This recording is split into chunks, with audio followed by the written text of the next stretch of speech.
Super 6 హామీలను అమలు చేయలేక చంద్రబాబు ఇలా డైవర్షన్ పాలిటిక్స్ చేస్తున్నారు. రెడ్ బుక్ రాజ్యాంగంలో వైఎస్ఆర్సీపీ నేతలనే కాదు, ధనంజయ రెడ్డి, కృష్ణమోహన్ రెడ్డి లాంటి అధికారులను సైతం వేధించడం అత్యంత జుగుత్సాకరం అని వైఎస్ఆర్సీపీ నేత భూమన కరుణాకర్ రెడ్డి అన్నారు. రాష్ట్రంలో చంద్రబాబు నాయుడు గారి నేతృత్వంలో ఉన్నటువంటి ప్రభుత్వం ఎంత రాక్షసంగా వ్యవహరిస్తోంది, ఎంత అప్రజాస్వామికంగా పరిపాలిస్తోంది, వైఎస్ఆర్ కాంగ్రెస్ పార్టీని సమూలంగా నాశనం చేయాలన్నటువంటి సంకల్పంతో జగన్మోహన్ రెడ్డి గారి నాయకత్వాన్ని పూర్తిగా నిర్వీర్యం చేయాలని ప్రతిజ్ఞ చేస్తూ ప్రతిరోజు వాళ్ళ అధికారంలోకి వచ్చినప్పటి నుంచి వైఎస్ఆర్ కాంగ్రెస్ పార్టీ మీద కక్షబూని నిరంతరము మారణ హోమం జరిపిస్తున్న సంగతి అందరికీ కూడా తెలిసిందే. జగన్మోహన్ రెడ్డి గారిని బలహీనపరచటం ద్వారానే మనం అధికారంలో కొనసాగగలము అనేటువంటి ఒక ఆలోచనతోటి వాళ్ళ అధికారంలోకి వచ్చినప్పటి నుంచి వైఎస్ఆర్ కాంగ్రెస్ పార్టీ శ్రేణుల మీద అనేక రకాలైనటువంటి దాడులు, దౌర్జన్యాలు చేయటమే కాకుండా ఆ ప్రభుత్వంలో పనిచేసినటువంటి మంత్రులతో సహా, శాసనసభ్యులతో సహా, నాయకులు, కార్యకర్తలతో సహా అందరినీ కూడా వేధింపులకు గురి చేయటమే కాకుండా చివరకు ఐఏఎస్, ఐపీఎస్ అధికారులను కూడా వదలకుండా జగన్మోహన్ రెడ్డి గారితో వీళ్ళంతా కూడా అతి ముఖ్యంగా వ్యవహరించినారు అన్నటువంటి కారణం మోపి వాళ్ళనందరినీ కూడా తప్పుడు కేసులు బనాయించి జైళ్లలోకి వేయటం మనం చూస్తున్నాం. ఇదంతా కూడా తను ప్రజలకు ఇచ్చినటువంటి హామీలను నెరవేర్చలేకపోవటం మూలంగా, నెరవేర్చేటువంటి ఉద్దేశం కూడా తనకు లేకపోవటము, సూపర్ 6 అన్నటువంటి పేరుతో హామీలు ఇచ్చి అధికారంలోకి వచ్చినటువంటి చంద్రబాబు నాయుడు గారు, పవన్ కళ్యాణ్ గారు దాదాపు సంవత్సరమైనా కూడా వాళ్ళు పాలనలోకి వచ్చి ఇప్పటి వరకు ఒక్క ప్రజామోదమైనటువంటి కార్యక్రమాన్ని తీసుకోకుండా ప్రజలకు ఇచ్చినటువంటి వాగ్దానాల్ని ఒక్కదాన్ని కూడా సంపూర్ణంగా నెరవేర్చకుండా నిరంతరము డైవర్షన్ పాలిటిక్స్ చేస్తూ ఈ రకంగా ప్రతి నెల అనేక మంది వైఎస్ఆర్ కాంగ్రెస్ పార్టీ శ్రేణుల్ని, అధికారుల్ని జైళ్లలోకి పంపే కార్యక్రమాన్ని మనం చూస్తున్నాం. దీనికి పరాకాష్ఠగా నిన్న మద్యం కుంభకోణం అనేటువంటి పేరుతో చంద్రబాబు నాయుడు గారి ప్రభుత్వం సీనియర్ ఐఏఎస్ అధికారి అయినటువంటి ధనంజయ రెడ్డి గారిని, అలాగే కృష్ణమోహన్ రెడ్డి గారిని అరెస్టు చేయటం ఒక పరాకాష్ఠ. వాళ్ళిద్దరికీ కూడా ప్రభుత్వంలో చాలా మంచి పేరు ఉన్నటువంటి వ్యక్తులుగా వాళ్ళు పేరుగాంచినటువంటి వాళ్ళు. ధనంజయ రెడ్డి చాలా నిజాయితీ పరుడైనటువంటి ఆఫీసర్ అని, కృష్ణమోహన్ రెడ్డి గారు పనిచేసిన కాలమంతా కూడా చాలా నిబద్ధతతోటి పనిచేసినటువంటి ఆఫీసర్ అని వీళ్ళకందరికీ కూడా చాలా మంచి పేర్లు ఉన్నాయి.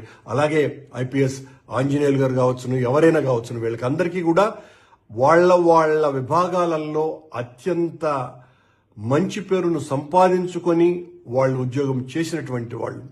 ఒక తప్పుడు ఆరోపణతో ఈ రోజున జగన్మోహన్ రెడ్డి గారిని పూర్తిగా రాజకీయంగా నాశనం చేయటానికే పనిగట్టుకొని ధనంజయ రెడ్డి గారిని, కృష్ణమోహన్ రెడ్డి గారిని అరెస్టు చేయటం జరిగింది. పాలన ప్రజలకు ఆమోదమైనటువంటి విషయాల మీద వాళ్ళు చేయకుండా ఈ రకంగా వైఎస్ఆర్ కాంగ్రెస్ పార్టీకి అంటగాగినారన్నటువంటి పేరుతో చివరకు ఐఏఎస్ ఆఫీసర్లు, ఐపీఎస్ ఆఫీసర్లు వీళ్ళనందరినీ కూడా అరెస్టు చేయటం అన్నది ఈ రాష్ట్రానికి ఒక ప్రత్యేకమైనటువంటి కార్యక్రమంగా మారిపోయింది. ఏ ఒక్క పోలీసు అధికారి, ఐఏఎస్ అధికారి కూడా భవిష్యత్తులో పని చేయటానికి కూడా భయపడి వణికిపోయే విధంగా చంద్రబాబు గారి ప్రభుత్వం పాలన సాగిస్తోంది.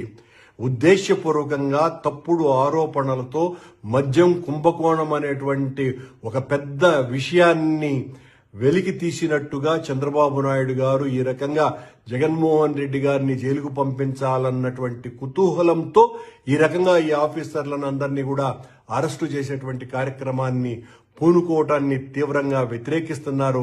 ఇది వైఎస్ఆర్ కాంగ్రెస్ పార్టీ వ్యక్తులంగా మేము చేస్తున్నటువంటి విమర్శ కాదు, సామాన్య జనంలో ఏమున్నదో తెలుసుకోవాల్సినటువంటి అవసరం చంద్రబాబు నాయుడు ఉన్నది.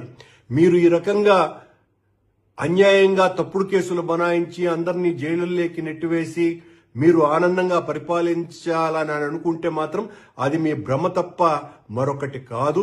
ప్రజలు అన్నీ కూడా నిశితంగా గమనిస్తున్నారు, మీ తప్పుల్ని ఎంచుతున్నారు.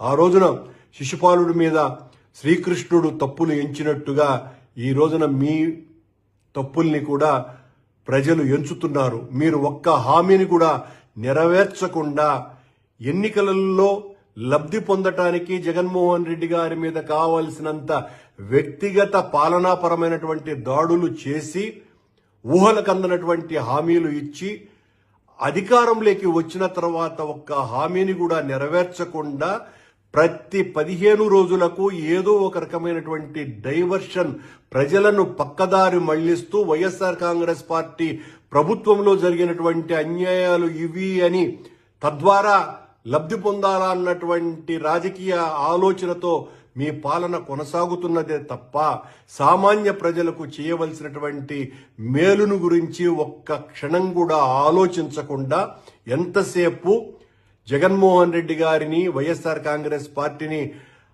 బదనాం చేయటానికి మీ సమయమంతా ఉపయోగిస్తూ ఈ రోజున నిజాయితీ పరులైనటువంటి అధికారులుగా ఉన్నటువంటి వ్యక్తుల్ని కూడా జైళ్లలోకి పంపటం ద్వారా మీరు తగిన మూల్యం చెల్లించుకునేటువంటి రోజు ఖచ్చితంగా వస్తుంది.